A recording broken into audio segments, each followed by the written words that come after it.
দেশজুড়ে চলছে কোরবানির ঈদের আমেজ। তাই ঈদের দ্বিতীয় দিনেও সকাল থেকে রাজধানীর সড়কে নেই কোনো যানজট, নেই গাড়ির হর্ন।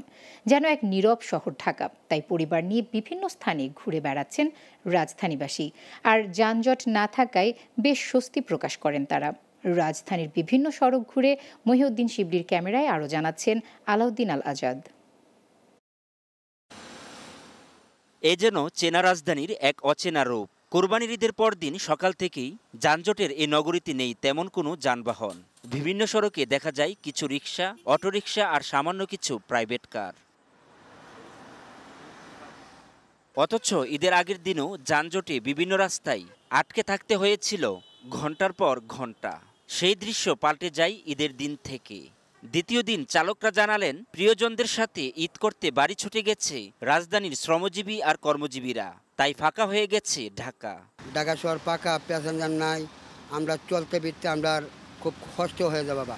যাত্রী এখন নাই, তো সবাই তো দেশে গেছে গা, এমন যাত্রী নাই। এই যে মোহাম্মদপুরতে একটা টিপ নিয়েছি সাইডাবাজ, এখন খেলে যাইতেছে আমার মোহাম্মদপুর, মানে একবার রাস্তা ফাঁকা। যাত্রাবাড়ি থেকে মিরপুর 1 নম্বর আসছি, আবার ব্যাগ যাত্রাবাড়ি যাব।